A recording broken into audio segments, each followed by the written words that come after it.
Welcome to the At the Table with the Haraughty's podcast. We're David and Amy, a couple of imperfect followers of Christ.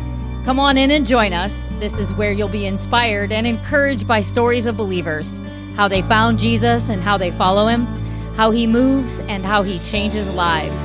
We are blessed to walk it out together with you. Welcome to the At the Table with the Haraughty's podcast. We're on episode 4, y'all. That is mind-blowing to me that we're on episode 4. With guest number 2, our beloved second guest, yeah. Our second guest, Emily, our daughter. If you listened to episode 3, you heard us bring a lot of that into the mix. So we're going to let Emily tell a little backstory of her own life, how she found Jesus, how she follows Jesus. And she's going to kind of like wind us through to the point where she lost her mama. And then we're going to probably do a little deep dive there. And then she's going to share how she follows him today and all the points in her life that she feels are important to bring up to help you guys. Anything? Did I miss anything? No, that's what we're going to try to do. And we'll see how this works. I get to be sitting with the fabulous. No. The Fantastic 2. Fantastic. How did Fantastic I mess that 2. up? The Fantastic 2. All right, take it over, sister. Well, I don't even know where to start. Tell us how you started learning about Jesus or God, or how that mix even came into your world. Yeah. Well, I would say it started 5th grade. I really only had like one best friend throughout 1st through 4th grade. That was Daphne. And then 5th grade, that's when God brought Tasman and Taryn into my life. Yep. And it was just me walking. I had a class, Miss Thompson's class, actually. Had no one in there that I knew. Or I knew them, but I wasn't really like close with them. And I just saw them 2, and I walked back there and I was like, "Hi, do you want to be friends?"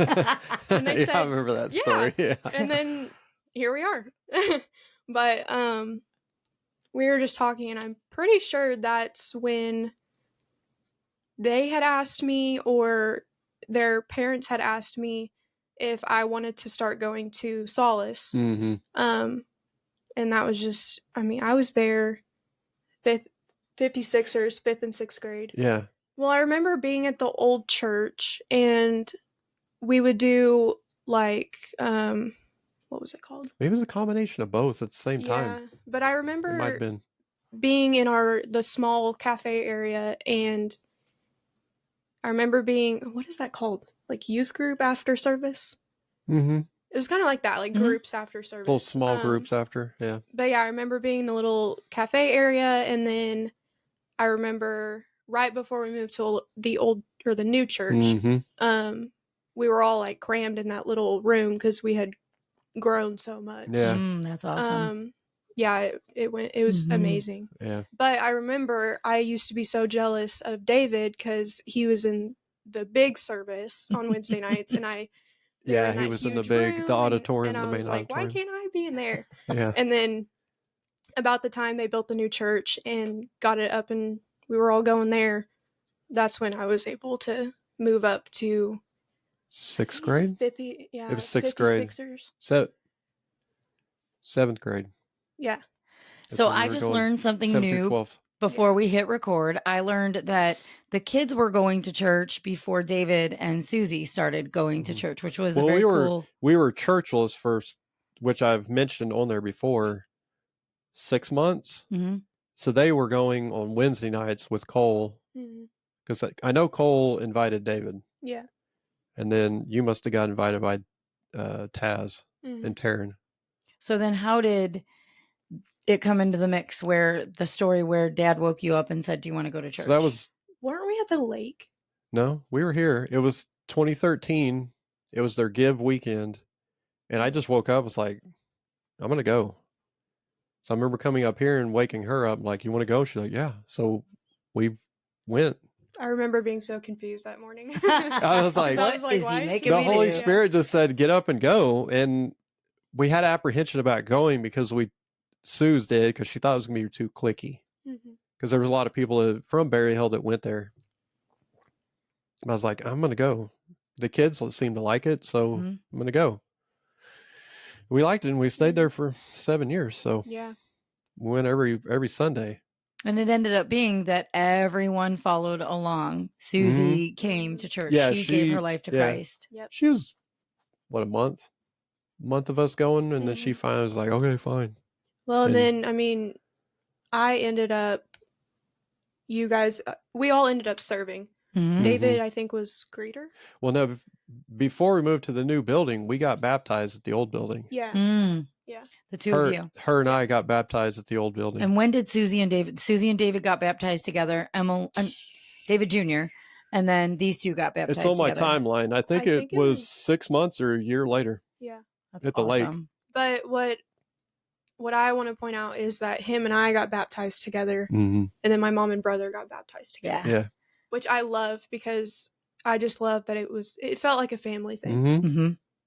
It was a family thing. Yeah. It is a family thing. Chuck and Sandra came out to the lake. And it was even thundering and lightning. Yeah. And I remember Chuck saying something. I don't. It's on the video. It's on Facebook. Yeah, you he can said look something, funny because he's Chuck. But something about how if we get struck by lightning, it's fine, something like that. But yeah. I remember that. It was funny. Yeah. So Chuck was saying some funny things to you while you were storming. It was storming and you were getting baptized. You two got baptized together. Susie and David Jr. got baptized together. You guys all served for many years in the church. Yeah, David was a greeter. Mama worked in the cafe for a little bit. And then she moved to Wednesday night being a youth leader. And then she kind of ended up being like the leader of the kids, like scheduling on like Sunday, us girls and who's going to be in what classroom kind of thing. Nice. Yeah. And then I worked in, infants through fifth. You worked your way up to 5-year-olds. Yeah. 5-year-olds were my favorite. Wow. They were my little besties. Aww. And then I started taking pictures on Wednesday nights for the social media, but that was when it turned into Church on the Move West. Okay. And then let's go into, you said you took some notes on the first time Mama got sick. Oh. Yes. Oh, okay. So let's hear your perspective because you spoke on a previous episode about the times that Suze was sick. Let's hear what your thoughts are on that. You were young the first time. Just a short backstory. This was 16 years ago when she got sick. Yep. You were so you would have been you were in preschool. Now. You were in preschool. Yeah, I was 5. Yeah. Because you were with Miss Sandra. I'll just say I don't remember anything besides this one thing. You were in She was in pre-K because Miss Sandra had her. Okay. Yeah. I do remember you saying that they kept the kids while you went Miss to the Sandra hospital. kept them. Yeah. Chuck and Sandra did. Yeah. Yeah. The one thing I remember was we were at the hospital and we were young. So I think me and David were sitting at this table and I was coloring. And I think Grandma was with us. But then it just kind of like time warped into me, David, and Grandma were at that motel or hotel or something. Yeah, the hotel she was staying in. Yeah. And the only memory about this is David would carry, and I'm sorry, David, if you're listening to this, because I have not told you this. Gosh. He would carry around this little baby Yoda toy. Yeah. And it made me so mad, and I couldn't tell you why. I don't know why it made me so mad, but it did. But we were leaving. Mama got out of the hospital, or was about to, so we were leaving the motel. Yeah. And he was like, I can't find my Yoda. I don't know where it's at. Well, I had seen it, like, behind the door where, like, no one could reach it. I left it. Oh, no. Said, oh, well. You'll be fine. You lost your Yoda, pal. Like, you lost my Yoda. So, sorry, David. Yeah, sorry. But yeah, I don't remember. So you don't remember much, because you guys weren't up at the hospital much. No, I just remember there was other people coloring. entertaining you, and you were either young. my That parents was not had you, or you would want to be. Yeah, I know you stayed a couple nights at Nana Papa's house. So talk a little bit about your relationship with Mama. Yeah. Oh gosh. I mean, if you could take two peas in a pod, literally, that's what we were. Yeah. Glued to the hip.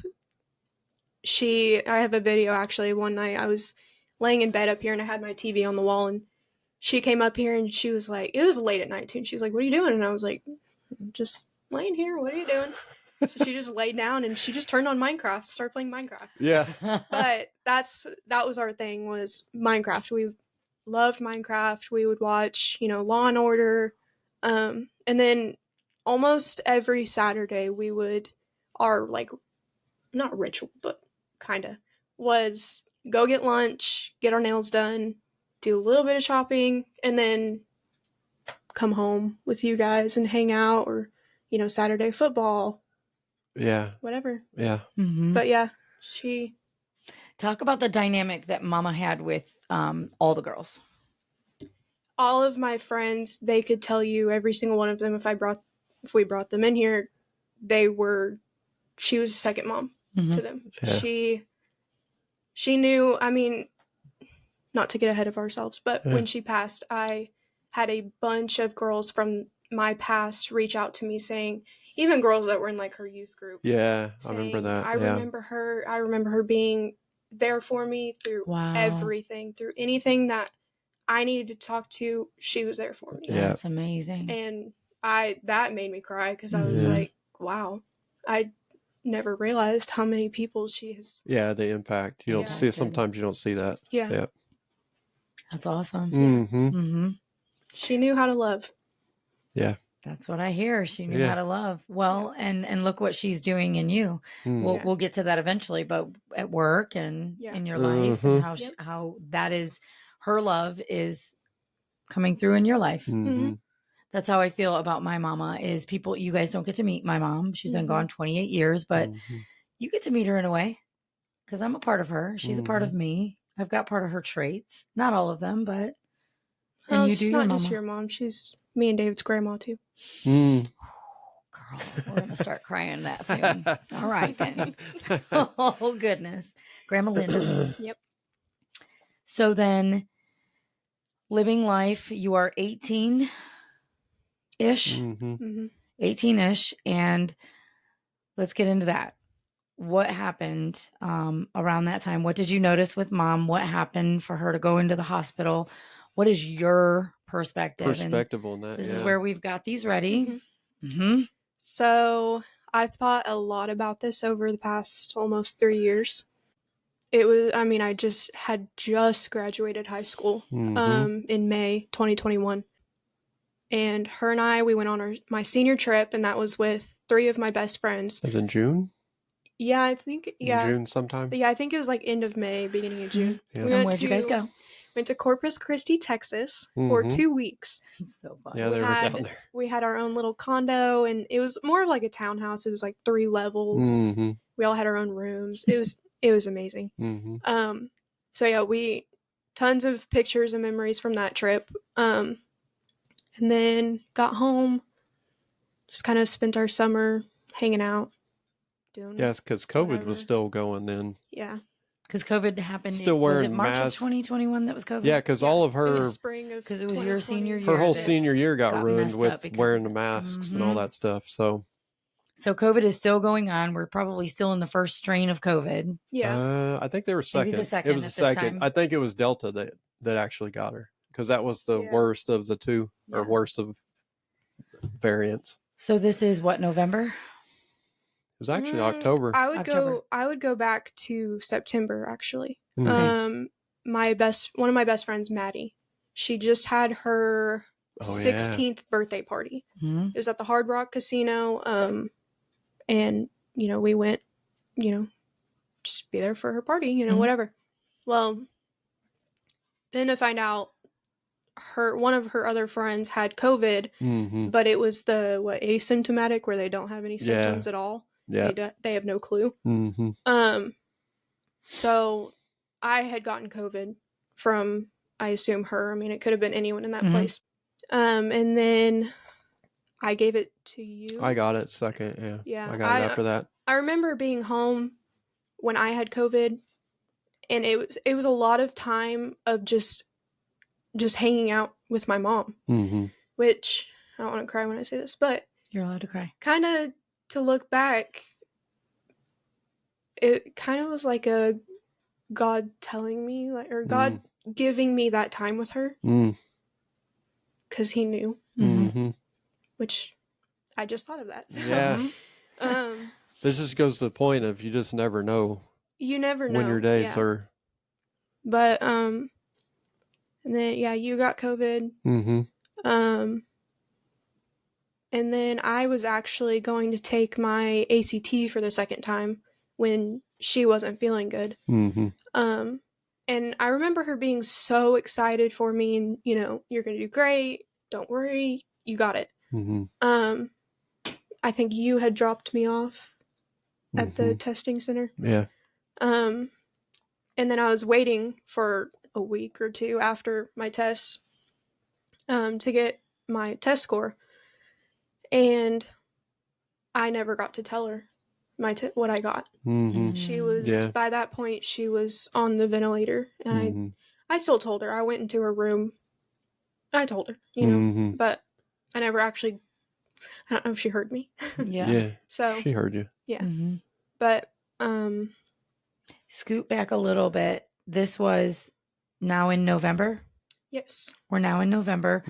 And can you guys retell the story of she started not feeling well, and then what happened? Yeah, that was the end of October.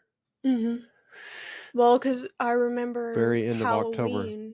I was with my friends in Dallas, and we dressed up and we were walking around the neighborhood going trick-or-treating.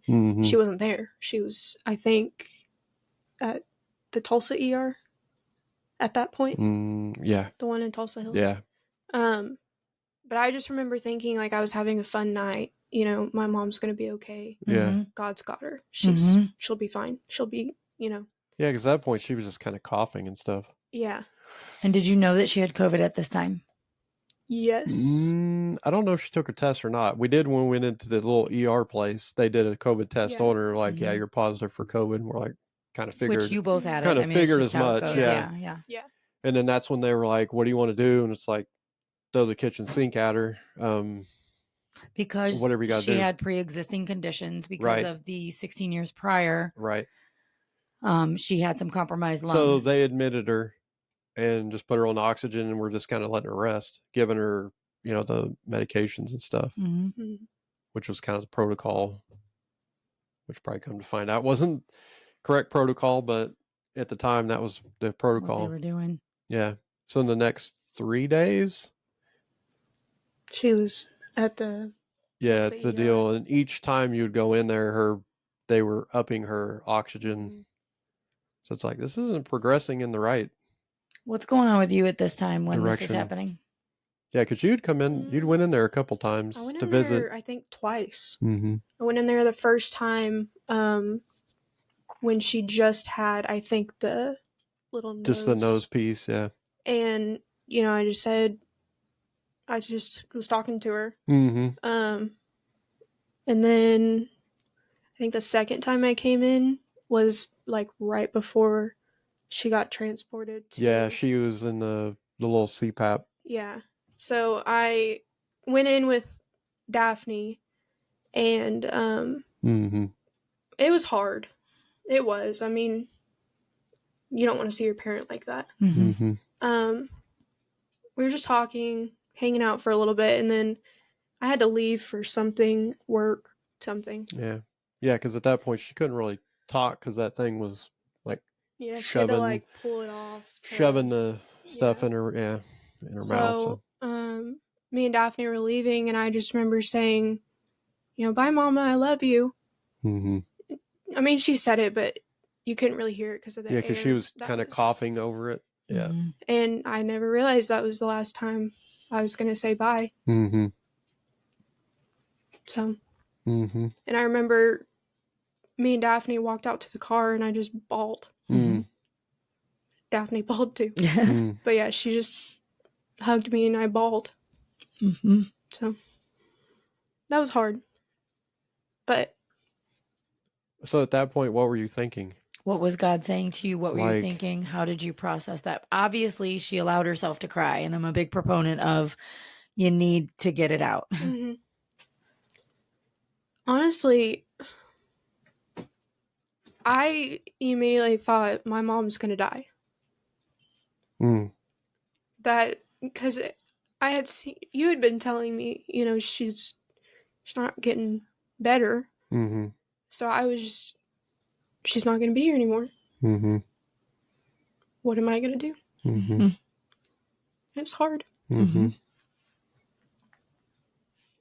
Yeah, because when she texted me and said, "Hey, I need you to come up here," and then that's when I went up there in the middle of the day, and that's when I remember walking past the nurse's station, and they just kind of were like gave me that look. I was like, oh. And when I walked in there, that's when she had the CPAP machine on, and I was like, oh, this isn't trending in the right direction here.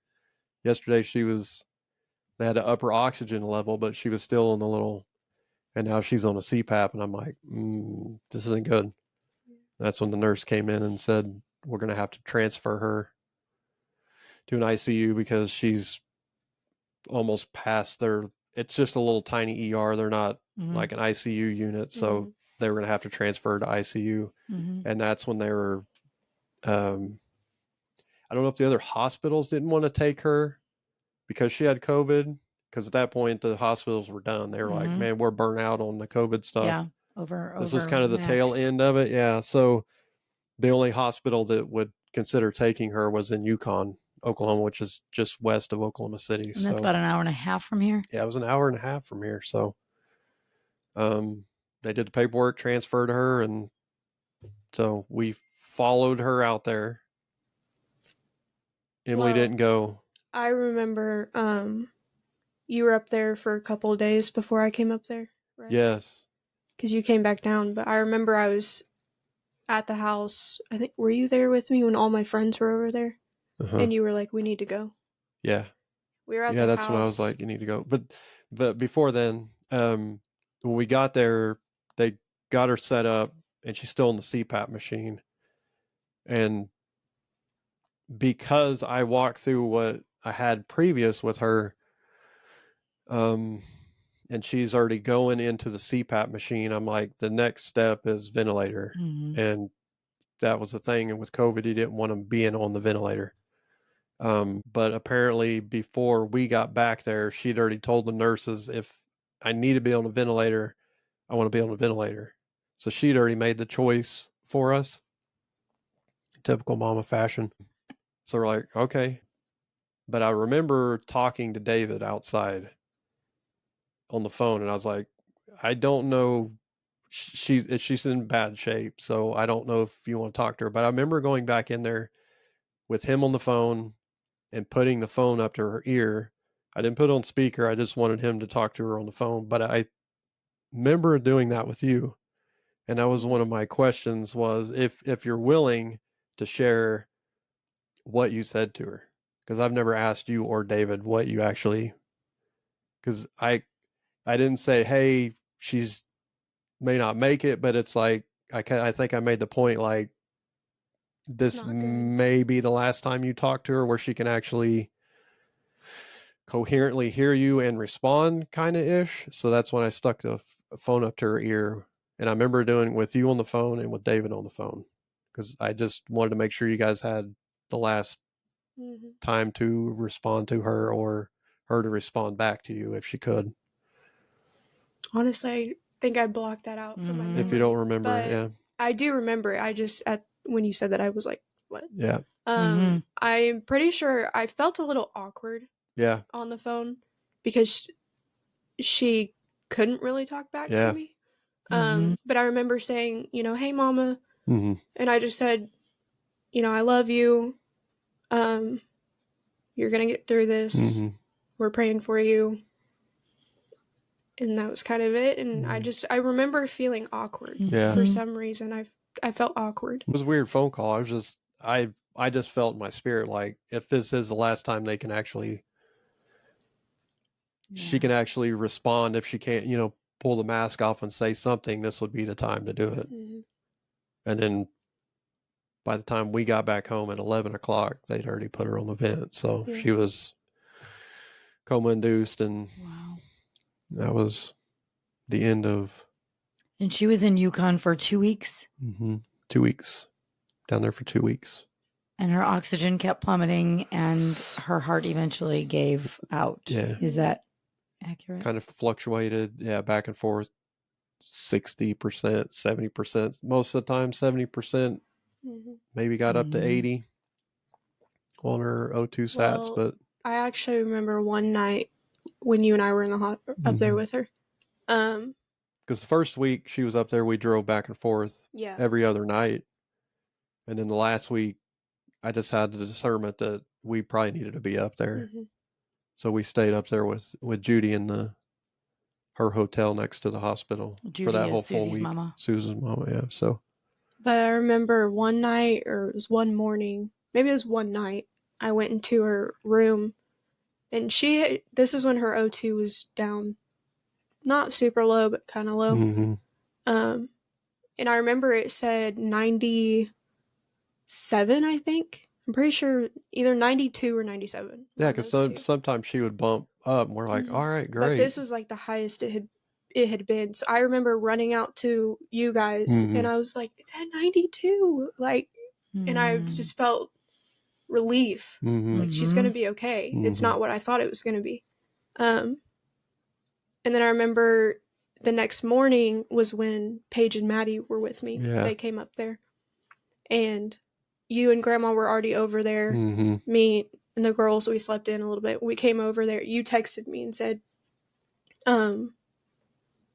hey, time for you to come over, whatever. And I remember walking over there, and you had told me that she's back down. She's not doing good. And I remember taking my bag that I had in my hand, and I just threw it. I was so frustrated. And yeah, I just remember, like, it was just at 92. Why? Yeah. So. Yeah, the whole week was 2 weeks were just up and down. Oh my goodness. It was like, it had to be a roller coaster. Some days it's like, all right, they'd flip her because they were putting it on her back and then on her stomach, elevated, trying to get her lungs to clear. And sometimes you'd be like, man, she's up to 92. We're like, awesome. But they're like, we're still hitting her with all the 100% pressure we can give her and the oxygen we can give her, and she's still at 92. Flip her back over and she go down to 80 something. It's like, gosh. So it would never trend up. Like, she never showed any signs of getting better. It was always like, down, then up, and then back down. It's like, man.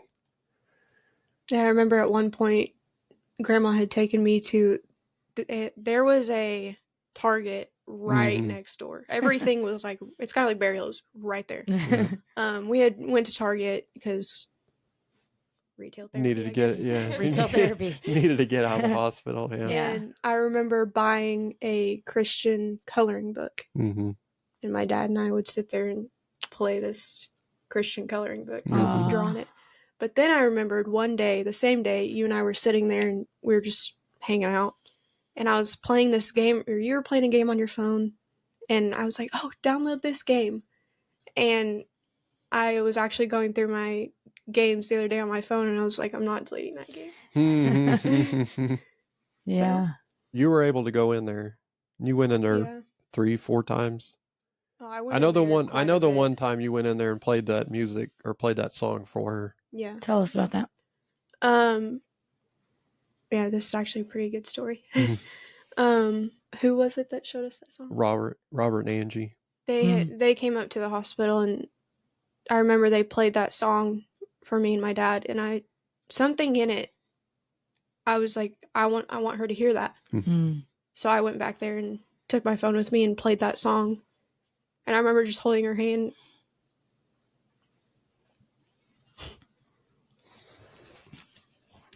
And I just told her, you're going to be okay.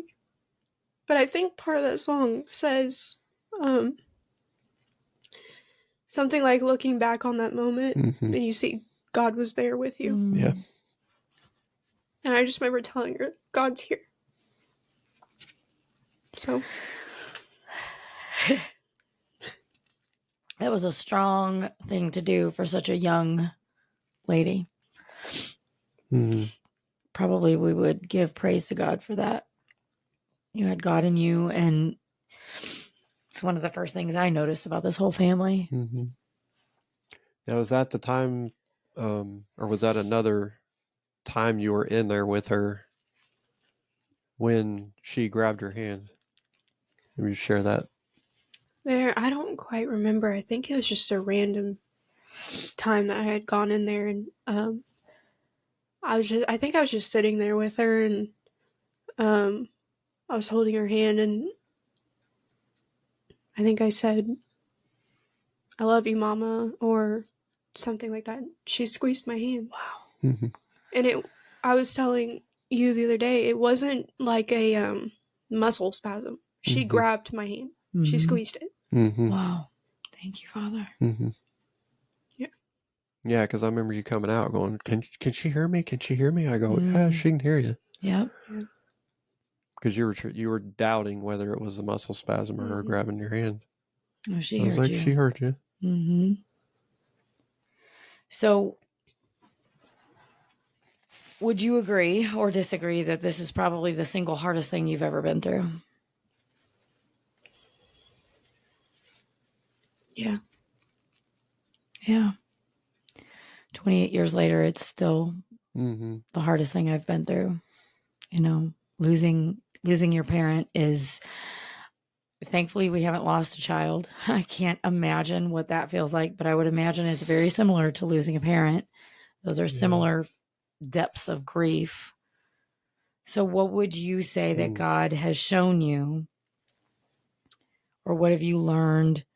What could you share about how you walk through your mama passing? I actually wrote this down.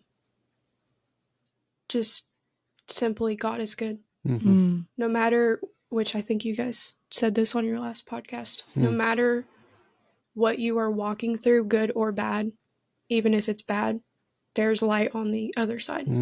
He's going to pull you through. And I was actually telling Dallas the other day, he will leave you in a situation that you think is so terrible and so horrible. But he is good. And he will bring you through. I think we've talked about it many a times that he's not going to leave you where you're at. He may let you sit there for a little while, but he's not going to leave you there. If you seek him, he is going to, that picture. He's going to find you. It's actually my screensaver on my phone. Oh. So what would you say helped you to heal the most through these last almost 3 years? Grief sharing. Shelly. And honestly, I think it was just having people in my life that would not let me not talk about it. I was just going to say, talking about it. Kind of a little bit, not forced me to talk about it, but very much was like, I can see you're upset. Yeah, how are you doing? Yes. Yeah. How are you really? And I do think that's so important. Don't keep it in. I mean, if you have to lay flat on the floor and sob, do that. I mean, for sure. Holding it in is it's going to make it worse. But I think just having people to talk to, and even if they don't understand, just someone being there and just listening. Yep. Just holding get you it out. cry. Yeah.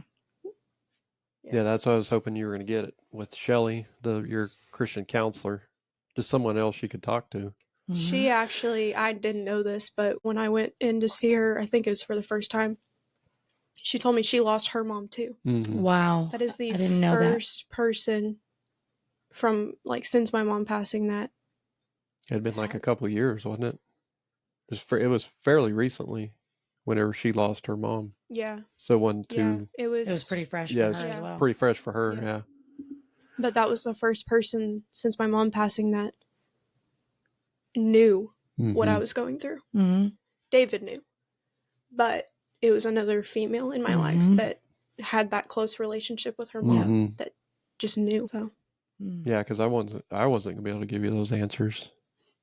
You could give answers, being but a- there's a dynamic between a Being a mother guy, and her yeah, daughter. it's There like really I don't is. know how to help you besides get you in front of people that can hmm help you. So I'm Shelly like, helped you oh. unpack some of that grief. Oh yeah, and I mean, with her, we talked about everything. That's awesome. She would laugh with me. Yeah, she gave me. I didn't know how to like talk about my emotions. Mhm. She gave me, what was that, emotions Chart, chart? yeah, I Or remember that. emotions wheel. You Yeah. saw her for what, 6 months? I saw her for Pretty close to 6 quite a months? while, but the only reason I stopped going is because she's all the way in Owasso. 40 So minutes. Mhm. Think. Been there a few times now. Well, at that point, yeah. you were kind of on the other side of it. I was seeing her once a week. Yeah. Once a week. And then it went to once every every 2 2. weeks, once a month.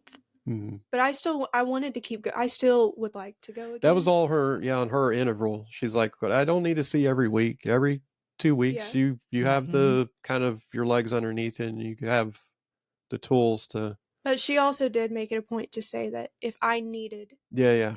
to, just make an appointment. That's amazing. Whether it's 2 days in a row. Yeah. She was great. And then you did grief share with Dad, right? Yes. Yeah, it was in January. So this would have been 2 months after Mama passed. 2 you months, guys, yeah. wow. That's incredible. I remember actually going in, when you told me about it. I was like, do I want to do this? Mhm. In a group full of people. And I I was remember like- it being really awkward at first. I felt really awkward. Yeah. It's so awkward to talk about your feelings, period, I think, unless you have safe people. Yeah. And then now you're in front of all these strangers and you're supposed to talk about the depths of your heart with Yeah. the loss of your mother. Yeah. Yeah, awkward. It'd be different if it was a big group of people that I knew. Uh-huh. Because I can talk one-on-one with just one person that I don't know. Yeah. But a big group of people, I was like, "Ooh, I don't know about this." Well, I knew it'd be in smaller group. I Yeah. just was at every kind of opportunity I could put you in front of other people And that have walked through that, maybe. Mhm. yeah. Which God knew what he was doing with that too, because we met Michaela and Jenny. Mhm. Yeah, because I was still trying to figure stuff out too.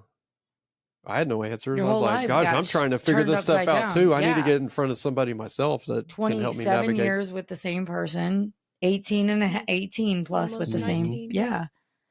Your whole Yeah. lives got switched up. Mm-hmm. I know when my mom passed, after the numbness wore off, I was like, who's going to be there for graduating college? Mm-hmm. Who's going to be there Mhm. for, I mean, there were all these who's going to be there for, I didn't have a dad at that time, which is why this is so important. Mm-hmm. Yeah. No, it was just that was just the emphasis for me, was making sure they were okay. I remember calling his Air Force base, and it took me like 4 or 5 tries, but I finally got to the chaplain's office, and they were kind of like, "Why are you calling here?" And I'm like, "Well, my son is stationed there. He just lost his mother. He doesn't like sharing his feelings, but he needs to talk to somebody." And they're like, "Well, we'll send you to the chaplain." So they sent me the chaplain, and I left him a message. Never heard anything from it. And I asked David, and he said they never reached out. So it's like, I guess if he Drop the needs ball, help, Air he Force, you needs, dropped the ball. if he Just needs kidding. help, he'll get help. But it's like, he has his own story on this too, Mhm. because he was in another state. But we'll go So through that whenever. we will. We'll have him on, and then we're Yeah. going to have both of them on too. Yeah. When he comes on leave. Maybe But first year, yeah. you're in grief share. You are getting a little more comfortable. What did grief share do for you? I think a couple of things. One was just being comfortable talking about it without crying Mhm. anymore. Because I remember every single time I talked, I was crying. Well, we were in the best group. Yeah. I mean, that group was awesome. I hear that group was his awesome. name Nick. That was kind of our little Yeah, leader. Nick, and He Thomas, was, and he was Michaela, funny. and Jenny. Yeah, he was funny. So it wasn't like Well, a Becky was our serious- Becky was our somber. Yeah. Becky was our Yeah, in our group too. And you just saw Becky the other day, didn't you? I did. She came in my work. Yes. That's awesome. Well, I find it personally amazing that at 2 months of losing your mom, you went, You were obedient. You went. That was probably because I was like, let's go, we're going. Well, but Honestly, she still whenever went. it's the Fantastic Two, if one of us says, let's do this, we're like, okay, let's go. That I have experienced that with the ice cream. Yeah. Oh, yeah. But I just find it amazing. When I lost my mom at 28 years ago, I was 20 years old, and that plays a key part in our story. But I remember just being numb, and then I chose a path of drinking so I could drown it. I'm so grateful that you had Jesus at that time, and you still have Jesus, and that you guys leaned on each other and leaned into him more and went that direction versus many people who don't go that direction. Many people go in the direction of blaming God and being angry. And you guys said, nope, we're going to face this and we're going to do it. Yeah, because we were churchless. And then we had Pastor Scott French do her funeral. And that's when we found out he was back at the old church he was at. And he was actually the lead pastor. So we're like, well, I guess we know where we're going to church. So we started driving out there 30 minutes to go to his church. I just knew it was important that we stay engaged and we just didn't stay here being depressed. I think that was the main focus on going to Grief Share was just so we could talk. Yeah. I just knew it was important to talk because I was like, I don't know what to do. Well, because then Michaela, she had also lost her mom. So she was able to. And she went to Berry Hill. Whoa. And cheered with Missy. Yeah. Whoa. Yeah. Because I walked in wearing my Letterman one day because it was cold. It was January. Yeah. And she goes, is that Berry Hill? So that is crazy that was another layer that God did for you. People that you knew via other people. Wow. Wow. So you walk through Grief Share. That probably goes for what? Maybe 2 months? 3 months? No, it was. There's like 16 chapters, wasn't there? Yeah. And it was once it was longer than that. Oh, yeah, okay. it was you in did May. 4 months of that. You learned that it was safe to talk about it. You learned that it was beneficial to talk about it. You got more comfortable with that. So where did that lead you next? We are still a year away from me entering the picture, I think. Honestly, I was just trying to cope with it how I thought best, what I felt like I needed to do, which was just hang out with friends. I had a couple of jobs. I was over at Dallas's a lot. And I remember actually Dallas had met Mama twice before she passed. Because this was a new relationship for you at the time. Mama passed like what, 2 weeks? 2 weeks Yeah. before she passed. And bless his heart. Bless your heart, Dallas. But he stayed. Mhm. But they had met twice, and I had never been to his house before. We had always been here, which I think was mainly because I had just lost my mom, and I wanted to spend time with you. So he was totally fine with it. He would come over here.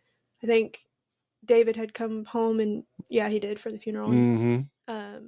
David had actually bought me Call of Duty, and all three of us were playing Call of Duty. And I just remember all of us just hanging out. And then when David left, we would still hang out here with you and just hang out in the living room. Trying to keep it as normal as possible, I guess. Yeah. How was it coming home and Mama not being here? I think honestly the first couple of times it was strange. It really, really was. But I think it was also the timing. Like if I got home about before she would normally get home from work, it didn't feel really different because at that point she wouldn't have been home from work. But then as the night would go on, I would slowly start like, oh, she's not here. She's not coming home. And I think I've always had pretty bad anxiety, but I think that's when it got pretty bad. Yeah, because the drive home on Sunday, because she passed on Saturday night, essentially Sunday morning. And I remember said, I just want to pack up and go home. I mean, I'm done. I'm ready to go home. And that drive home was like don't think anybody said anything. I just drove. I remember sitting in the back with Maddie and Paige, and for some reason one day my mom and I were going out doing something, and I don't think I had my glasses on or contacts, something. I couldn't see. And there was a bunch of hay bales. And I was like, oh, look at all those chickens. And my mom was like, those are hay bales. Yeah. And I was like, oh, really? So I think I put my glasses back on. I was like, oh, yeah, you're right. But I remember that Sunday morning we were driving home, and nobody was talking. I don't think it was silent. But I remember looking out the window and hay bales. And in my head, I said, oh, look at all those chickens. And I just bawled in the back seat. And I'm pretty sure, I think it was Maddie that was next to me. She was like, are you okay? I was like, chickens. Just having a moment. Those are hay bales. So now, like, whenever I see hay bales, I'll send them to chickens. you. Yeah. Like, look at all those chickens. I think I did it just a couple weeks ago. Yeah, you did. You're like, look at all those chickens. Do you find that is healing today to remember those fun moments with your mom? I think it is. I think, honestly, just acknowledging that, one, she's not here, but it doesn't mean you can't cry, you can't laugh. Mm-hmm. She's not physically here, but her memory will always be strong in this family. Yeah, I was going to say, you could still remember. Oh, yeah. Those times. Well, I remember the first time that you showed me the video of her singing Happy Birthday to You. Yeah. Happy birthday to you. Happy birthday, dear Emily. Happy birthday to you. And I died laughing because I'm a little goofy like that. And my mom was also goofy like that. And I, for some very strange feeling, felt home on another level. Yeah. Like I just felt like the Lord, that was one of the confirmations for me that the Lord was doing this for all of us.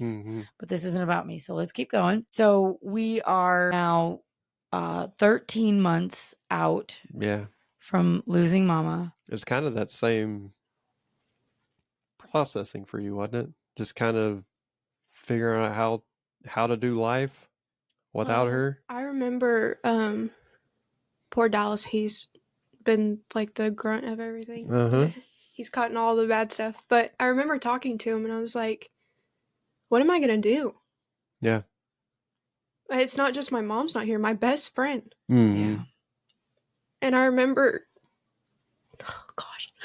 All right, baby. I remember trying to replace her in a way, trying to find somebody that had what she had. But then now, almost 3 years later, I'm realizing I have this huge group and every person has one part of her. Yeah. Wow. Yeah. That's pretty awesome. Yeah. Because I think I honestly was kind of isolating myself for a while. And now I realize I have. Well, you were just trying to figure it out. I mean, your whole world had unraveled. Yeah.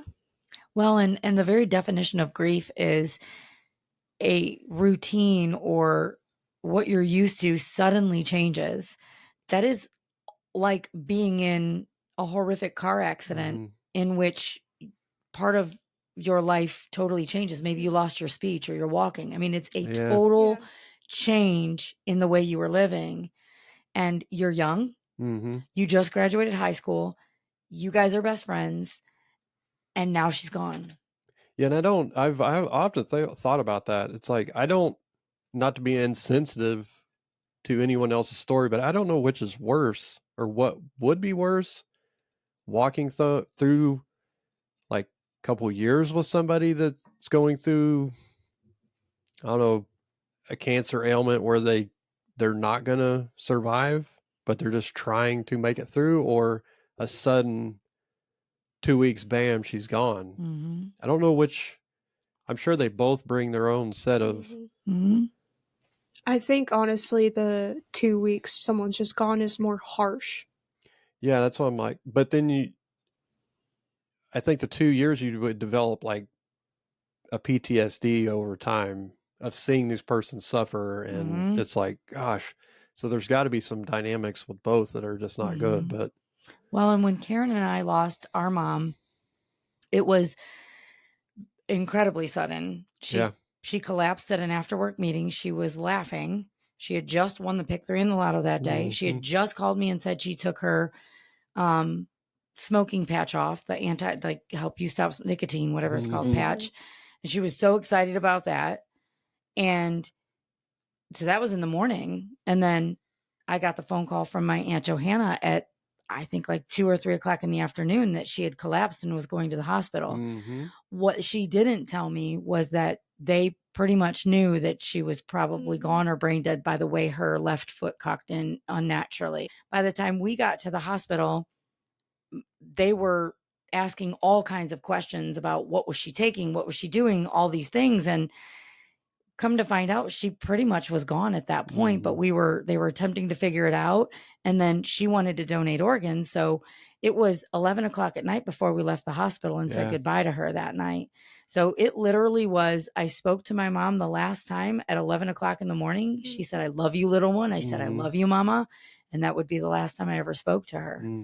And I don't know what I would like, a long drawn out thing. I don't think so. I don't know that I would want that. Yeah. But no matter what it is, I think the point that we have to share is God's going to get you through it. No matter what your story is, he's going to be beside you. He's never going to leave you. He's faithful. He's enduring, and he's sovereign. Yeah. Cause that's one of the things you said to me. It's like, I think you said, like, I don't know how people get through this without God.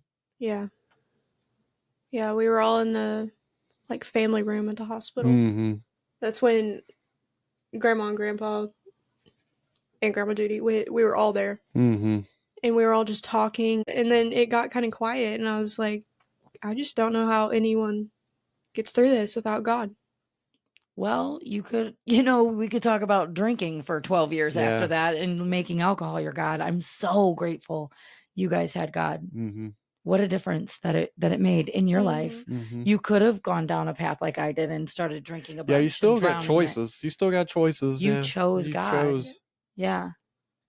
To keep looking to him. Because he's not the author of death. I mean, he didn't create any of that stuff. That's sin in the world. And that was one of the things I remember praying, like, heal her. And then when she passed, it's like somebody had said, well, he didn't heal her. I go, yeah, he did. She's whole and healed right now. She's in a glorified body, praising him all day long. She's in the best place we could ever be. Whether it's here on earth or not. Yeah. She's healed. She is healed. She is whole now. So something happened with Dad that also greatly affected your walk, right? You were going to talk about when Dad told you about his cancer. Yep. Oh, yeah. So it was 2020. So, yeah, and in 2019, in the beginning of 2020, right as COVID started. Yeah. So it was about a year before Susie is going through her. Okay. Yeah, this is before we got COVID, all that. I was upstairs, and I think you had said, hey, Em, come here. And I went down there, and I remember we're standing right in the middle of the living room and the kitchen, where the two different tiles are different. And I don't quite remember how you said it, but I think you just said they found a mass. And I was just like, what?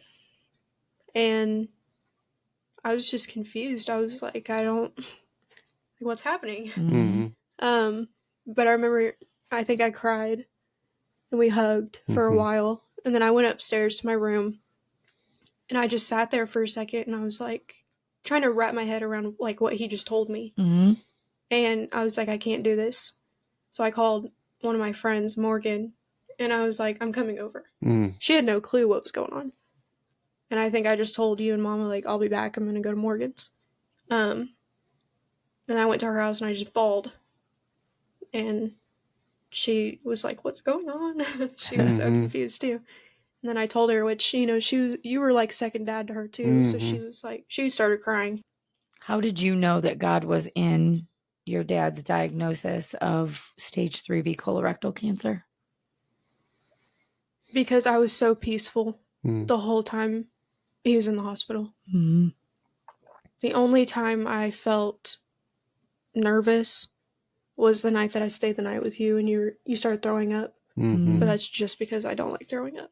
Well, Yeah. it was scary when he had the blockage and he was throwing up the way he was. It was very violent, and it was very scary to me as well. But Mhm. even with just having to drop him off and, let us know when you're ready, call me Because when of you're COVID, ready. nobody could be there. Yeah. Yeah. I still felt peaceful about it. Mm. There was no, what if I have to be there? What if, heaven forbid you die on the operating table? Yeah. There was nothing that I just knew You just knew. God was there.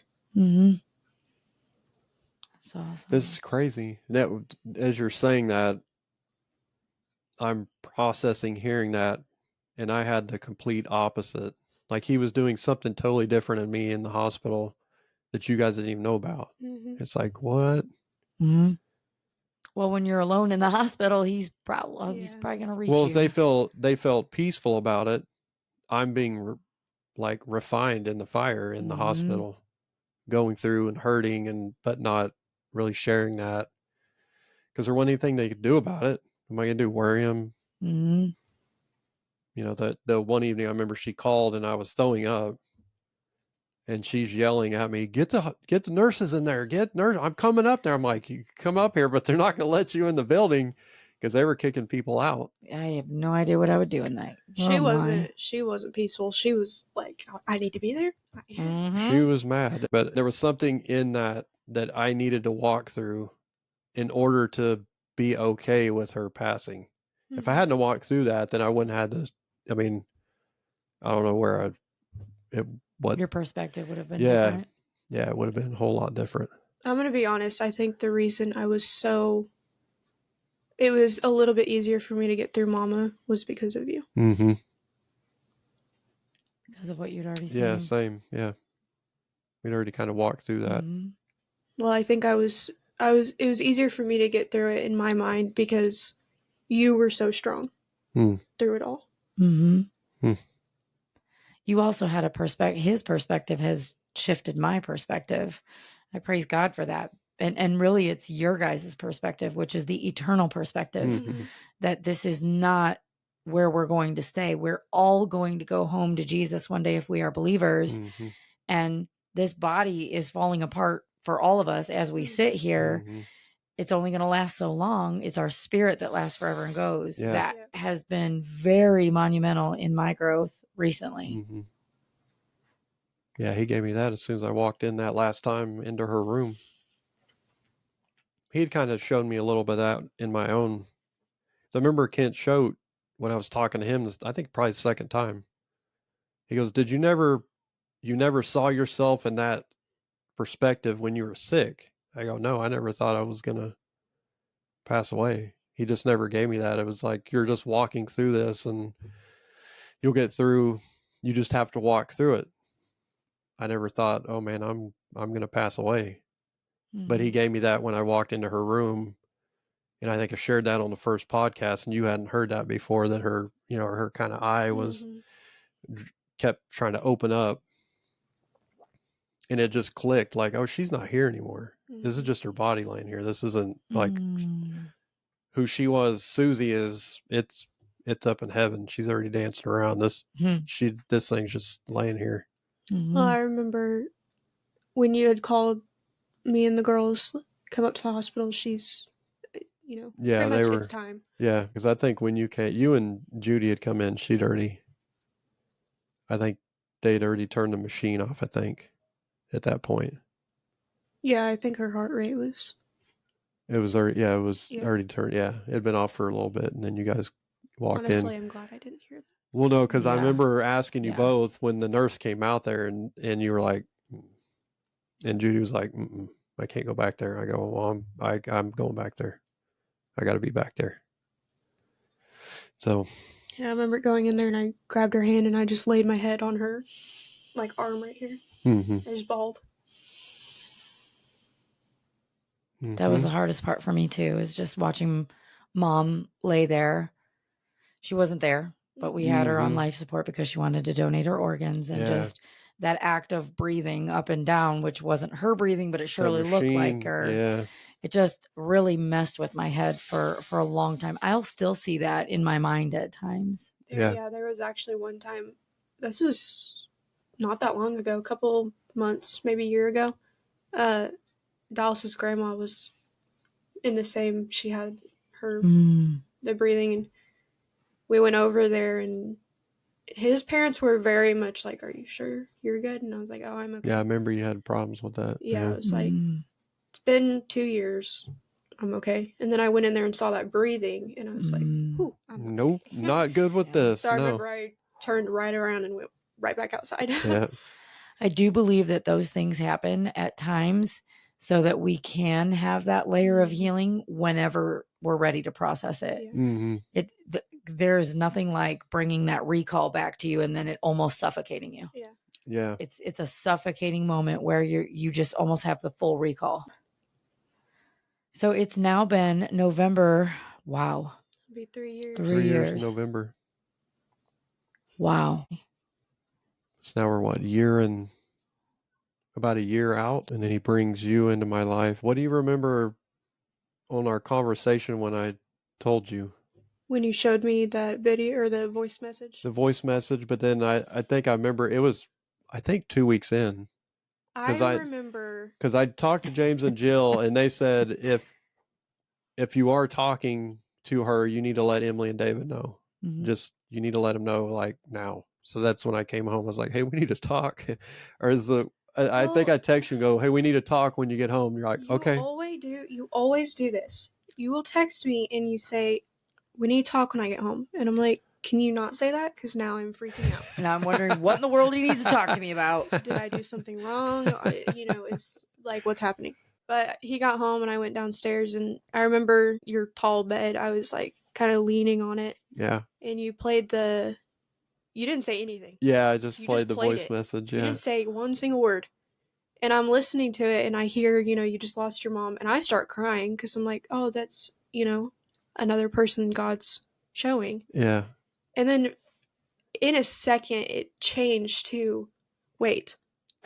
And I just stopped crying. I was like, wait. Wait, what? What? Hang on. Oh, I don't know this part. So I listened to I didn't know this part either. It literally was a split second that it was, oh, that's so sweet. Wait, what? Well, what is going on right now? What happened? So the video or the voice message stopped, and you're like, so nothing's going on yet.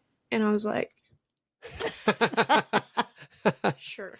Sure, Dad. Sure, sir. But he was like, it's been like 2 weeks, And I'm like, if God's going to bring someone in your But I remember life, telling you, I don't know if there's anything with this. She just Yeah. sent this voice message. So, But I think I remember saying she sounds very sweet and genuine. But then you said, okay, I need you to get you and your little friends and look her up. Oh yeah, You didn't tell me this. Do some digging.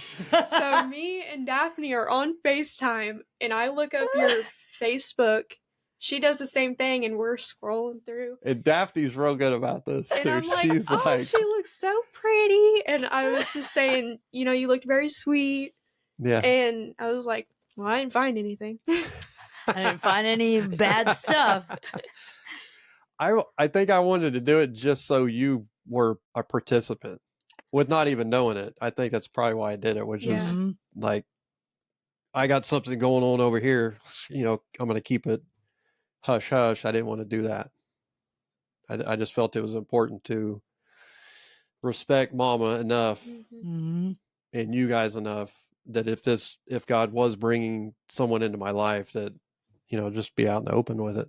Yeah. Because I know eventually if it was going to lead to something, you're going to be in her life eventually, in whatever capacity. Just trying to make that as best as possible. Well, I won't say too much, but whenever me and all four of us are on here, me and David. You can say a little bit if you want. Okay. I didn't want to say too much because it's David's story too. But okay. I remember before, it was months after Mom had passed. We were all doing good at this point. And yeah, we were all kind of in routine. Him and I just kind of brought up, or I texted him and I said, what would you feel if, actually this might have been right before. It was, Mhm. I think, from what I I'm understand. pretty Yeah. sure. Was yeah. October, maybe. September. September, I think October. David said in September. Yeah. Yeah, and I said, what would you think if Sir found someone? And he was like, I think it'd be great.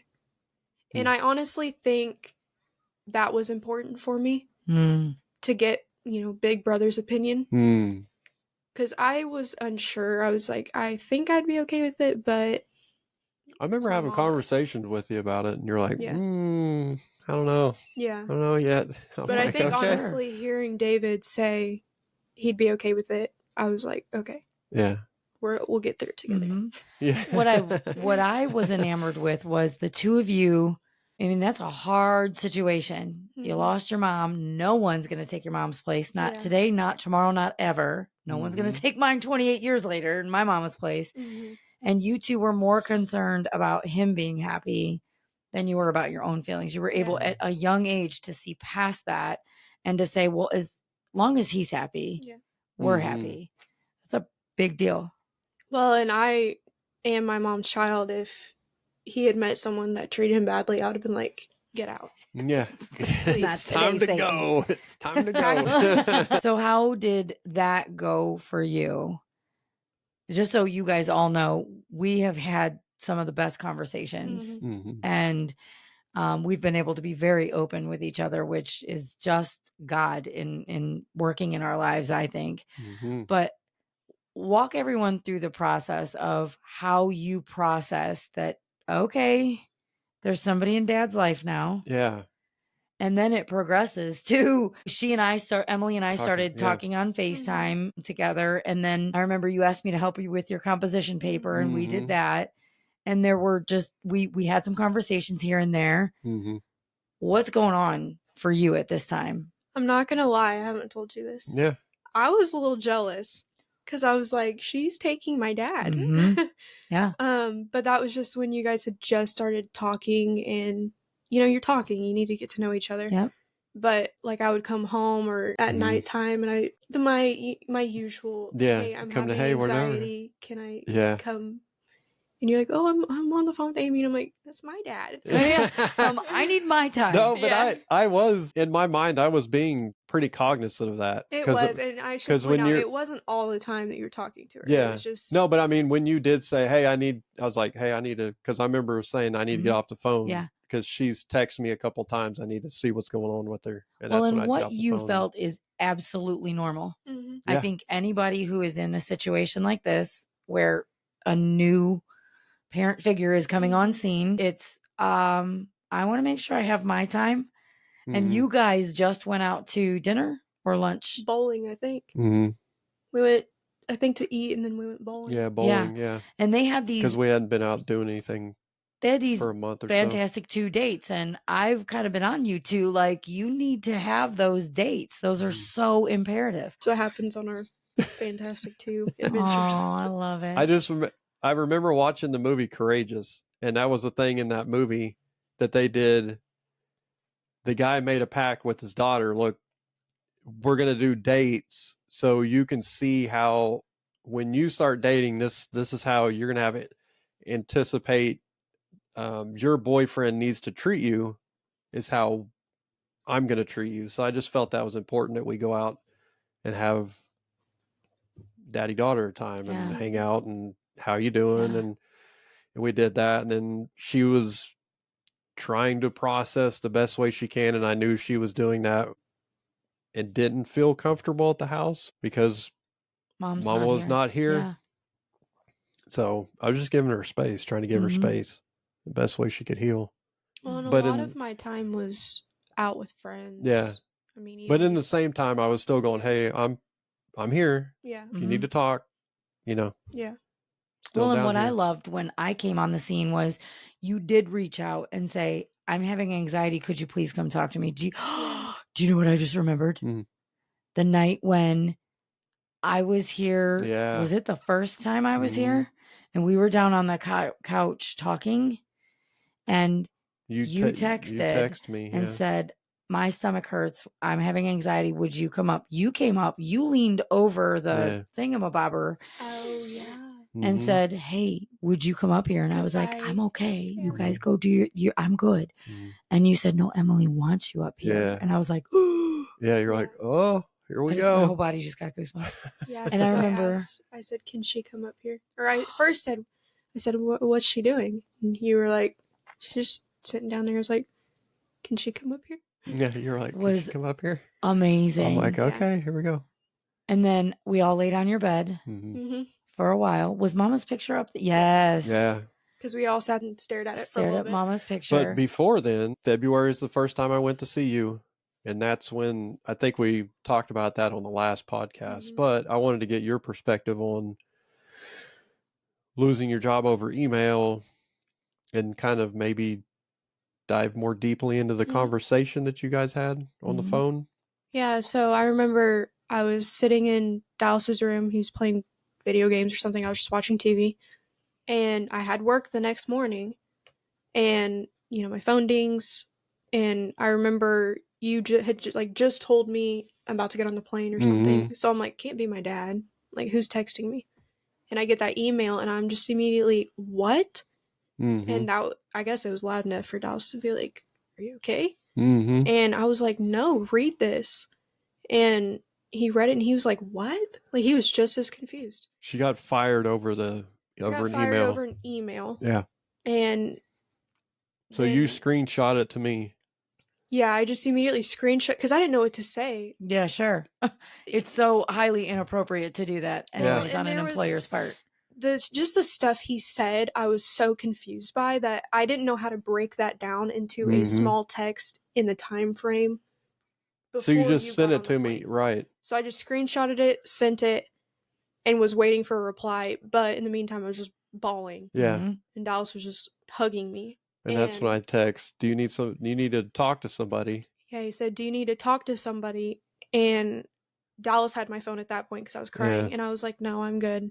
I'll be fine.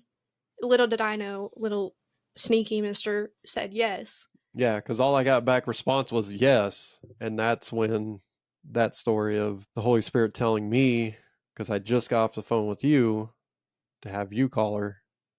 No one else popped in my mind. I'm like, it was late at night. I'm like, who am I going to call and ask to call her? So I'm actually very thankful for that, though, because there was stuff that you and I talked about that you're a girl, only you would understand. And in a new mother role. Yeah. Well, and that was coming off of just me not feeling worthy, and the Lord stepped in, I think, on all of our behalf and put me to use right away instead of feeling like garbage. Well, I remember sending the text and I'm going, I remember thinking as I'm walking down the corridor, I'm like, oh my gosh, what kind of task did I just give her to do? I'm like, whoa, okay. Not even thinking about it. I just sent it. And you're like, yeah, I'll call her. Well, and I just said, Holy Spirit, make it you. I don't need it to be about, just whatever you need me to do here, let that happen. And yeah, because I don't know if you know, I didn't have enough time to text her, hey, here's the situation. I just said, hey, here's her info. Can you just call her? And she's like, yep, I'll call her. Once you got off the plane, you had called me, or we talked about it at some point, and you said, how'd it go? And I was like, amazing. Yeah, it was only an hour flight from there to Dallas. And as soon as I landed, I was like, you all right? You checking up once I got cell phone service. I found it amazing. And that was a huge confirmation for me too, that I didn't know the situation. I had no idea. And the Holy Spirit gave me an overwhelming discernment that it was for your protection. And then we had a private conversation about why you were like, I think you might have been onto something there. Yeah, because at first I was just mad. And then you said that, and all this stuff that was happening at that job, I was like, oh. And the important thing is you guys hadn't talked previous to that. Like during FaceTime. No, we had a little, you jumped in on a FaceTime here and there. Yeah. Because you weren't to that point yet. You were just like, hey, and then you just keep on walking. You would bring Milo up in the video. You're like hey. That was one of my favorite parts. But there's them and Milo. Well, I remember the very first time I ever talked to you. You were on the phone with her, just phone, not FaceTime. And you came up to my room. And I think I asked you, like, what are you doing? And you said, talking to Amy. And you were like, do you want to say hi? And I was like, okay. So you had come up there and we were you and I were laying in my bed with you on the phone. And we were all just talking. Yeah. That's so awesome. Yeah. That was the first time. Mm-hmm. I remember when I got here for the first visit, I just felt so welcome. Mm-hmm. You and I hugged. Met him and there. I felt Yeah, we met met him you for guys lunch. you and Dallas at B-dubs. B-dubs for lunch. And I just felt at home. I also thank God for FaceTime or for Facebook memories and stuff. Mhm. It slipped my mind. It shouldn't, but it slipped my mind that I think on the first visit, was that when we all went to lunch at Chili's with the girls, or was that the second visit? Second. Was that the second? You, and Daphne got our nails Yeah, done. you went and got Me, your and nails done. Taz got our nails and done. then the other girls met us for Went to lunch. shake. Yes. Yeah, get your. And I remember because shake. my contact. Oh, that was bad. I just remember those moments that you created, that you initiated, that made me feel so welcome. And I just find that to be so impressive from you. So what was going on in your mind during that? As this was progressing, after you got the shock of like, okay, he's talking to somebody, then we're like, what's going to happen here? I think early on, I definitely had my moments of, like, when you'd had hard talks with me. I think, like, one time, I at some point was like, well, who is she to give me this talk? Yeah. She's not my mom. Yeah. But then I stopped, and I was like, God brought her in here for a reason. Oh. Yeah. She's saying this for a reason. And it's kind of like you say, you know, I'm open to those hard talks. I'm open to it. I not asked for it, but I invited that in. So I can't be mad when you say something I don't like. Yeah. Right. So. Well, because Mama Mama always had the hard talks with you. So. I think it was just that one time that I was like, who does she think she is? You know? But now, I mean, we're good. I know. Well, and there was such a process for me that you probably don't know about. Yeah. I was, some of it, but I was very afraid to give you or David Jr. the impression that your mama would lose her importance in this family dynamic. I was very sensitive to you guys losing your mom. And so that produced in me a fear to say anything because I didn't want you. First of all, I wanted y'all to like me. Didn't know that it could just be me that was likable. I didn't have to put on a face. Yeah. You guys helped me help that part heal in me. But I really did not feel comfortable for a while, even giving you, I was careful, I guess, because I knew that was not my role. I knew that my role would to be a supporting actor in the role. And then if it ever shifted to anything more than that, then it naturally would, according to God. So there were many times where I knew the Lord was pressing me to say something to you or David Jr. And I was scared because I was like, well, I don't want them to be upset with me. Yeah. And then God just said, I brought you here for a reason. And there's going to be times that you guys say stuff to me out of an act of being a fellow believer versus anything else. And that's when it shifted for me is I am supposed to say things that are hard, but I'm supposed to say them in love. Yeah. And I knew that God would straighten all of us out on it's what he called us to. Yeah. Do you remember the one time that it came out of me that I was like, this is our story. He's doing this for all of us. And because I was so blown away that I was 20 and you were 18 and David Jr. was 21 when we lost our moms. Yep. And that was the big thing for me was that I had a responsibility here. Yeah. It was to never step on Susie's toes, but to be the best mother figure that I could be for you guys. And hopefully that would go well. And it has gone better than I could have ever imagined. I think that's one thing that I was super thankful for is that anytime you said, I'm not here to replace your mom. I'm never going to. But you still are a motherly figure in my life. And it's like we say, you're not my stepmom, you're my bonus mom. Yeah. Well, I was thinking about that the other day because when we were Amy and I were on asked to be on a podcast last week. Widowed Too Soon is coming out, I think, next week. When we were talking to Michelle, post, she was like blown away that you and the kids were like, I guess, gelling so well together. So quickly. Yeah. And apparently that's not normal. She was like, because man, she speaks to many widows, families. yes. And she's like, the younger ones, it's a little more tough. Older ones, or did she say that? Was it the opposite? Was it the younger ones that were easier, or the older ones that were harder? What she said. Just said if I think she said the older ones would be tougher. She goes, if you they have their own mind made up. Right, but she said, you guys don't know how gelled rare so well. that is going so well. And I'm like, Mhm. I don't know. But I was thinking about that at work. I'm like, I don't know if that was because I was so open with you guys and you felt trust enough into me that I wasn't going to bring some person in. We knew he was coming eventually. We knew it. Come on, buddy. I think it was honestly just that, number one, that you were so sweet and genuine.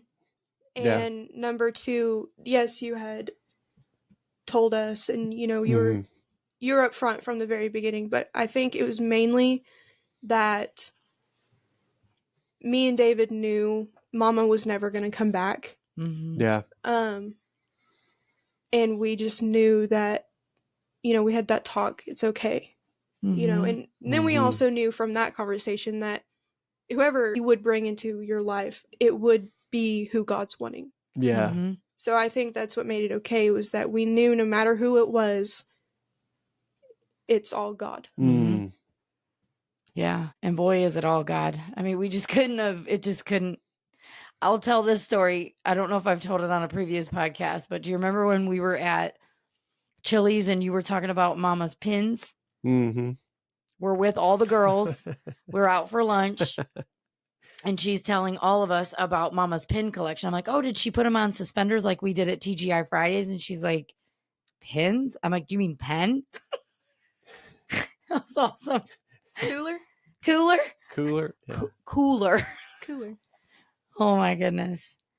So what would you offer to listeners of all ages, but particularly in their 20s, maybe late teens and 20s? Well, yeah, because you've had a friend walk through this.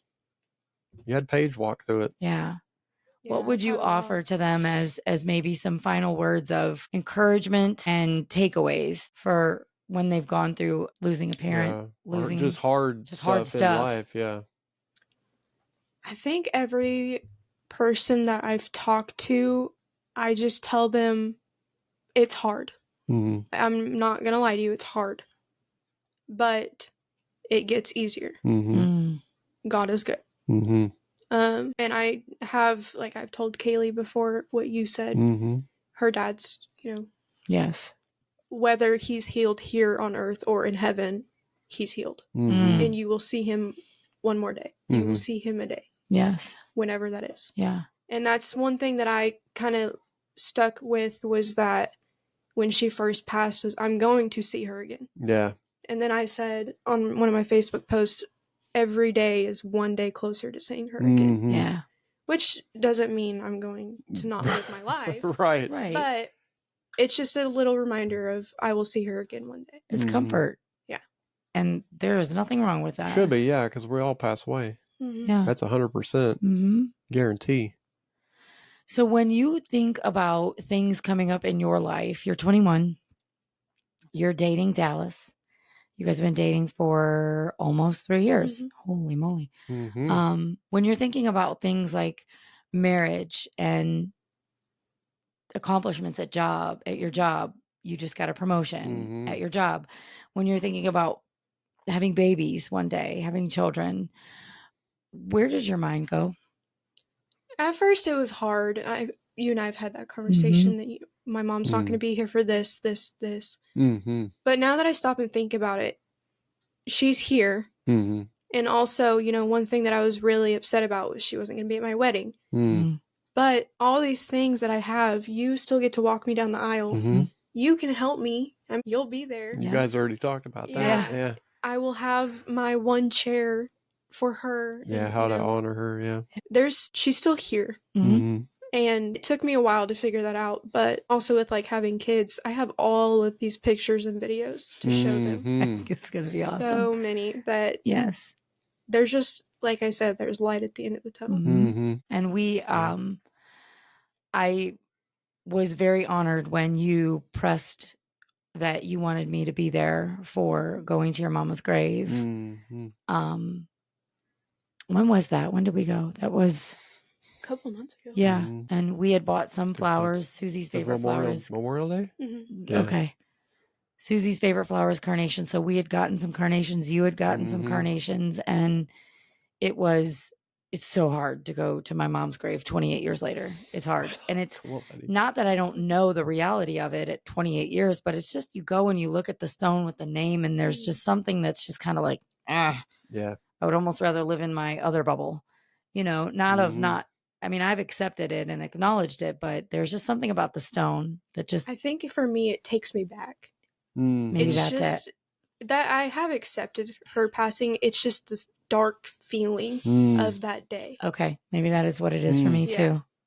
Yeah. Like, it's not that, oh, she's not here, I wish she was here. It's just what would you say? I guess PTSD. Yeah, the memory of that day. Dark, bringing it back to it, Yeah, that's a good point. Empty. Yeah. We were able to all go together and do that. Obviously, minus David Jr. because he's in Tucson serving.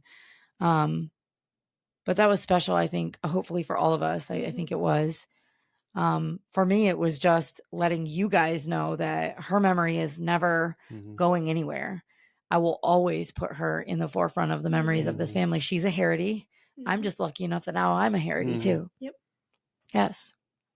I remember telling you, I was like, I think if Mama had a say in heaven, I think she would have picked her.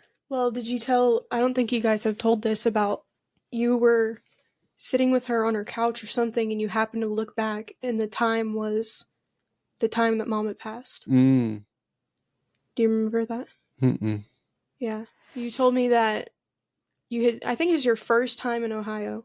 You came back and you said you guys were just sitting there talking.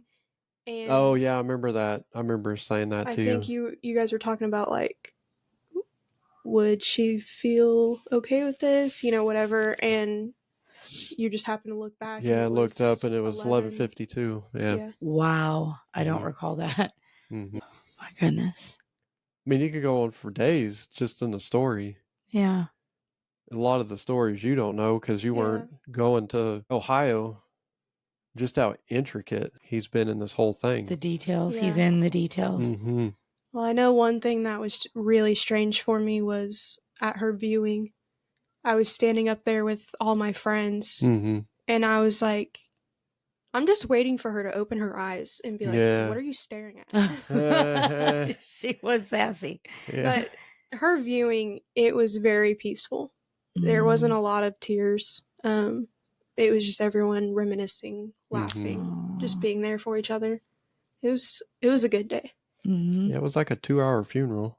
Yeah. Because they give an open mic, so the girls were going up and sharing stories and everything else. I spoke at my mom's funeral. Yeah. What did you say? I think it was just, I miss my Minecraft buddy. I miss my go-to person. That's really the one. That was thing probably I the toughest thing, I guess, for you, wasn't it? It was finding. About a quarter way through it, I just started bawling, and Daphne had to read the rest for me. She went up there with me. Well, I mean, just moving forward was, and I knew that, like, who was going to fill that spot for her? Because it wasn't going to be me. You weren't going to confide in me in certain stuff. But little did I know it was going to be a bunch of people. For sure. For sure. That's the... Yeah, he brought the right people. Yes. Yeah. Not having my father in my life when my mom passed, and really only having my sister and, an aunt and such. I feel like I was deer in the headlights for a very long time and kind of frozen, and what is going to happen next? And the whole time God had those people there for me, and I hadn't even given my life to him yet. And you've been raised, even when Mama was alive, you had the Burtons, you had the Wheats, you had the Masons, you had everyone. Yeah. You had so many people. This community is so amazing. And you had a lot of arms wrapped around you, even when Mama was here. So it doesn't surprise me that you've been able to recognize that there have been a lot of people that God has brought to you. I am one of many for the rest of your life that he's going to bring to you to just remind you that you're loved and you're cared for and you're lifted. Even the second we got back home, we had people coming over. Yeah. And one of them was Missy, Aww. my cheer coach. Yeah. When I had already graduated high school. Yeah, she That's showed amazing. up. Showed up to check on you. That See woman how is you were amazing. doing. Yeah. This community is amazing. And beyond that, God is amazing. Mm-hmm. And all these people were referencing love the Lord and loving on the Lord's kids. Mm-hmm. That's I just remember it being important to get you in front of a female. Mm-hmm. So Pam was calling you. I remember calling Jill. I was like, can you call her? See if she'll go to coffee, something. Yeah, I'm like, me and her went to coffee a couple of times. yeah, I'm That's like, awesome. But there was times where you would retract because you were just like, you needed to. I'm not doing it today. I'm not feeling it today. So, but it was just important for me to have people in front of you that you could call, that you didn't feel like you were out there just flying in the wind by yourself. No, that would not be good. No, because I'm on the other side trying to figure it out. Like, are we going to be able to keep the house, or Yeah. I was like, I have the bandwidth, but it's like, man, I got other stuff that's pressing on me as well. So, well, you all had to walk through losing what Susie's role was in your life. Yeah. And I've mentioned saying that before. Yeah. Even though you and David are siblings and share the same mother, it's different between a mother and a daughter. It was and a mother different and a dynamic. son. Yeah. And you two were besties. That's, there was a lot of processing for each of you in a different way. Oh, actually, one thing we didn't talk about was David. What about him? When he joined the Air Force. Mm-hmm. The day he left, you and I think you were taking me home. I think I was going to go to school after that. Something. Him and I were in the truck. My mom was in her car. She went to work. And you just had it on, I think 94.1, just listening to Christian music. And I wasn't paying attention. I was on my phone. And this song started playing. And it's called Into the Sea. And it started playing and I started crying because it says in it, it's going to be okay. Something like pretty much God's in this. It's going to be okay. And I remember that because I was like, my brother. Sad that you just sent your brother off. After dropping him off. Yeah. I can't wait to have you and David Jr. on together. I'm going to learn a lot more in that, I think. And that's just beautiful. Yeah. It's wonderful. Uh-huh.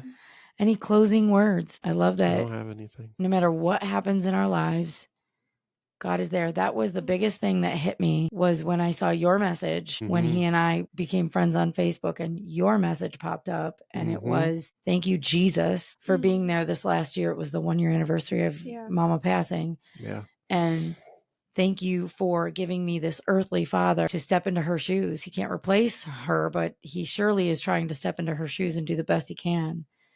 And I just was like, number one, she looks to be my age when I lost my mom. Number two, she is praising Jesus and her father through this. That is incredible. So your post brought us together. Legit. Thank you. You're welcome. Matchmaker without knowing. I love it. I love it. So thank you guys for joining us again. We're all still healing in our own ways and we're all still walking through the loss of Susie. I clearly wasn't here for that, but these people are my people now. They're my family. And so I'm very tenderhearted to the walk that is still going on here and will always be taking place. 28 years later, I'm still processing my mom being gone. It's clearly very different. I guess, is it gotten easier? Oh, yeah. Over 3 years? Because I remember that even the second year, you were still like, you would be prone to breaking down or call, I'm not doing good. I'm like, what's going on? Yeah, but one thing I will say, I think it's important that even almost year 3, it's important that if you feel that feeling of, I'm just having a bad day and I, whoever it is, me, I miss my mom, I immediately text you. Yeah. Just so somebody knows and somebody I can talk to. Instead of just sitting in that feeling of, I miss my mom. Yes. Because that's what I always immediately text you. Yeah, because the last you text me, I text her and said that you weren't having a good day, you were missing mom, and she's like, okay, I'm going up there to get some coffee and bringing it to her. And What's that's when funny she is came up. You came in and you were like, I don't know if you like caramel. And I was like, I really don't. That was so good. I did not. Shoot, I thought I got it right. No, I like chocolate. Oh. I'm a chocolate. I'm just like him. Yeah. No, Lord, But I should know that. That was so good. Was it? Yes. Okay, good. Thank goodness. I was like, since when do I like caramel? Okay, good. Just had a little love with it. That's it was all. so good. But there's been times in the past year where you've looked at your mom's picture and reminisced. Broken So down, yeah. when I text you, you're like, all right, I'm on it. Mhm. I'm going up there to take her a coffee or something. Mhm. One thing I do tell people is take pictures, take videos, Take a lot of them. take it all. And I remember telling you after the hospital, my mom used to not rag on me, but joke around like, you're always on your phone. I'm glad I was. Yeah. I am so glad I was. Well, you have your phone and you have her phone full of Yeah. videos and stuff too. Yeah. Which is one thing you mentioned before, that you don't have any. I don't even remember my mom's voice, and that is very painful to me at times. Yeah. So I'm so grateful you have all the video, all the pictures. You will have that memory of all of it, voice included, for the rest of your life. Yeah, I actually told Paige that. I was like, take selfies, take pictures, take videos, take anything. You will thank yourself later. That's good advice. So 2 pieces of advice, what would it be? Oh gosh. If you need to talk to somebody, call somebody. If you need to talk, just pick up the phone. Even if you're like, I don't feel like talking, pick up the phone. Go over to someone's house, something. What will be your second one? Praise God. Prayer? Yeah. Worship music? Something? Anything. It's honestly just, don't be in that mindset of, my life is terrible right now. I just lost a family member. I think for me, if you transition it into an eternal perspective and not stay because we could stay in the earthly, but this isn't where we finish. All right. So if you look past that, even through the hurt, as bad as it is, like, okay, she is in heaven, and because I'm a believer, I'm going to be there one day with her. And just that may not make it better at that time, but over time, it will shift your perspective to where you can see it that way, and you can go to that quicker than staying in that. But just, I guess, process that as long as you need to, but maybe just go back to that each time. I don't know. For me, it's also that if I'm upset, I just simply turn on, like if I'm in my car heading home from work, I just simply turn on some worship music that's a little bit more upbeat. Because then you just feel God's joy and presence. That's complete opposite. I turn on that other music, and that slower instrumental. Yeah, I turn on like Brandon Lake. Listen, I'm both. I'm a mix of both of you. Jumping. Oh, but one thing I did want to say is Shelly had actually told me. I was just thinking that. I was hoping you'd bring it up. Fantastic too. There's no distance in the spirit. Oh, when you're worshiping, right. You shared that with me. When you're worshiping, you're actually worshiping with them. Because they're worshiping up there too. Anytime, not just church. If I'm singing around here, Mama's doing it too. 24/7, yeah. Prayer. If it's just you saying the words and there's no music playing, they're there with you. Yes. And it's so weird. After she said that, I swear I could feel Mama next to me. That's awesome. Yeah. Well, as soon as you shared that with me, and I think you had shared it in another version, like with Revelations in mind, I think the very next time that I went to church, and I think I was here when it happened. Yeah. I was weeping as we were worshiping because all I could think about was Mama was there with me. Yeah. Mama was in spirit with me because our spirits were both worshiping and there was no distance. And everything both of you had shared with me kind of came to that. I was just weeping. Well, and something else that he just put in my brain as you're saying that, not only that, but you're worshiping, but your mother's worshiping, going, I'm so thankful that you are worshiping. That I have found Jesus and I'm going home to him. Yeah. But now she's praying with you, praising with you. Praise God.